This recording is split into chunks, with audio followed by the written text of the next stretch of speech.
Klokken er lige nu omkring middagstid i Medellin, og jeg sidder i det 3. distrikt, eller i Kommune 3, altså det man kalder Manrique.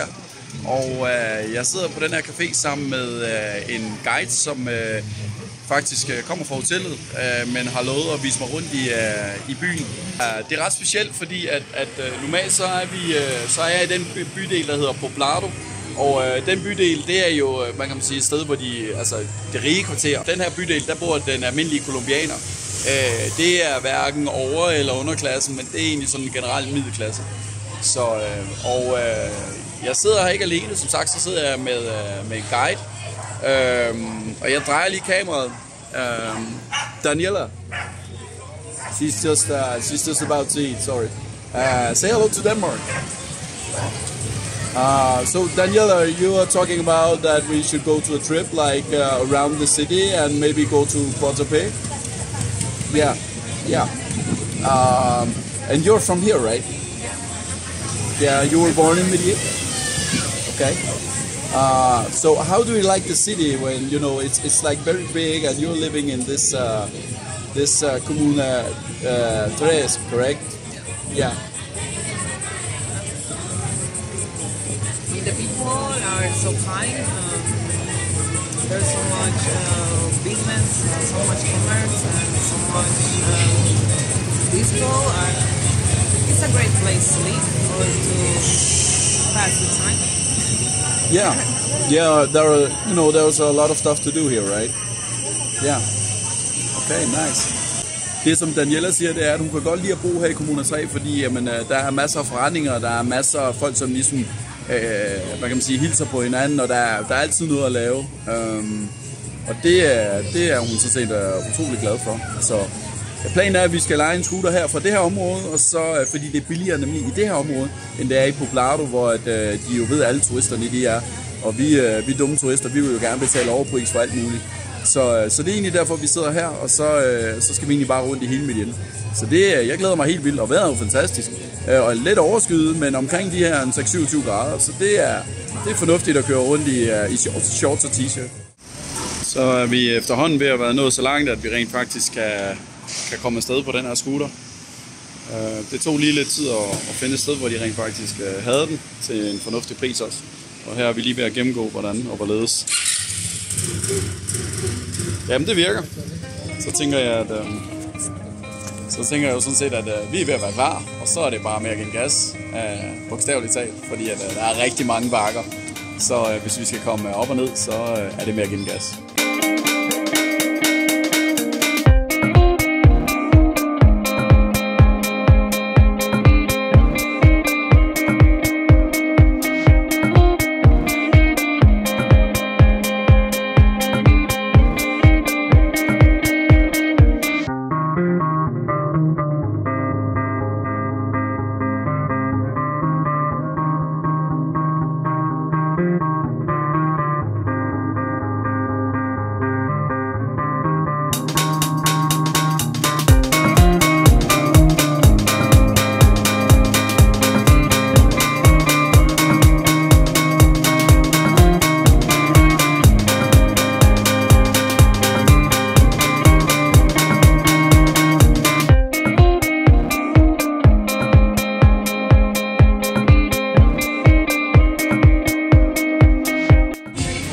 Så lykkedes det langt om længe at komme frem. Det var faktisk alligevel en køretur på omkring 2 timer plus. Og hvis man er interesseret i at vide, hvordan det er at køre på motorcykel her i Colombia, jamen, så skal man egentlig bare sætte sig op på sådan en arcade-spillemaskine. Det tror jeg, der er flere også, der har prøvet, hvor man ligesom kan køre sådan noget motocross noget. Og så gælder det bare om at komme afsted og slå alle de andre. Det er lidt som et stort kapløb. Alle kæmper om at komme så hurtigt frem som overhovedet muligt. Og det er jo både indenom og udenom store og små lastbiler, biler, motorcykler, you name it. Og den motorcykel, som vi har lånt eller lejet, den kan køre omkring de der 130 km i timen. Det er lige lidt for spændende, fordi altså, når man runder omkring de 100, så begynder den at ryste lidt for meget. Men det er altså måden, man kommer frem på, og det går bare stærkt. Og der, hvor det begynder at blive rigtig sjovt, det er jo faktisk, når det er, man begynder at køre det her bjergkørsel. Fordi at der er det virkelig noget med at komme helt ned og ligge. Og det er sgu, det er lidt spøjst, men jeg synes sgu, det er meget fedt. Vi er nået ind til den her park, som ligger inde i Guatapé, som egentlig er sådan en kæmpe bypark. Og det er lidt spøjst ved det skal jeg nok vise jer senere, men det er faktisk, at de her små gader, der er i Guatapé, de er indrettet sådan, at de her små tuk-tuks, som man også kender fra Thailand og Bangkok, de ligger og fiser rundt i hele byen, og det er ret fascinerende. Det er meget sjovt. Lige nu der er vi ved at finde noget at spise, og vi har tjekket ind på et hotel, fordi det er simpelthen blevet så sent, så vi når ikke tilbage igen.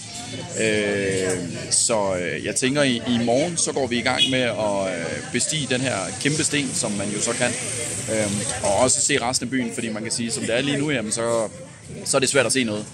Men vi skulle bare lægge ned til noget vand i forhold til, hvordan både byen den ligger, men også i forhold til, hvordan hotellet ligger. Så det er lidt spændt på.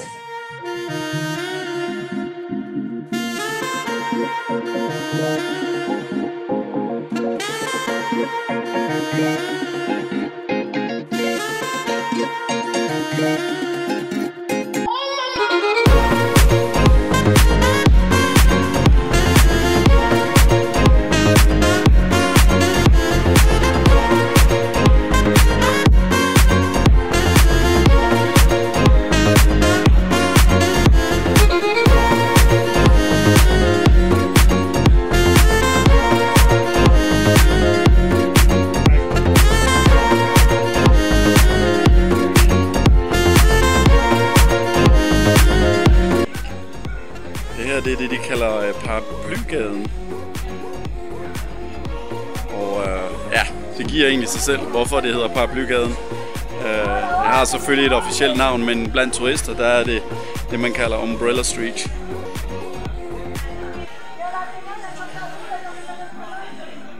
Og der er hele den her allé, den er simpelthen dækket med de her paraplyer. Så ja, så er der selvfølgelig lokale shops hele vejen hen. Og det man kan sige, der er omkring Guatapé, det er simpelthen, at mange af deres bygninger her, de er simpelthen så farverige.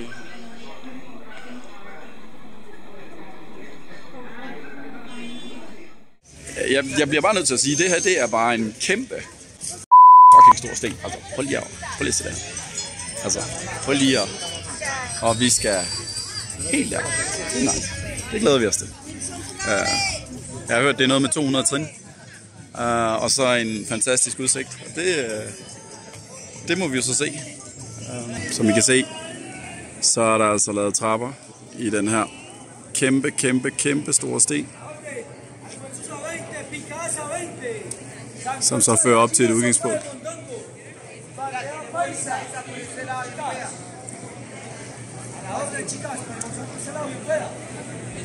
Nå, men der sker til sydenlandet det, at man kan kun komme ind med kontanter her. Og jeg har taget mit etui med, men mit hævekort, det ligger så i mine bukser. Og bukserne, ja, de er selvfølgelig sjovt nok hjemme på hostel. Så jeg har ikke rigtig mulighed for at hæve nogle penge ud. Og det betyder også, at den her kæmpe store sten, den må jeg vente med at bestige, indtil at jeg har nogle kontanter med til næste gang. Så det må være en ommer. Men jeg har dog lige en ting, jeg gerne vil gøre, og det er, jeg vil godt lige hen og røre den. Altså bare lige for at sige, at om ikke andet, jamen, så har jeg rørt den her enorme store sten, som der alligevel ikke er nogen, der aner, hvor er kommet fra, eller hvor gammel den er. Og så kommer jeg selvfølgelig også lige med en rettelse, fordi at, der er 720 trin. Der er ikke kun 200, men altså, here we go. Sådan der. Yes. Bum. Sådan. Så kan jeg også sige, at nu har jeg været i Guatapé. Jeg har ikke bestiget den store sten, men jeg har i hvert fald rørt. Tjek.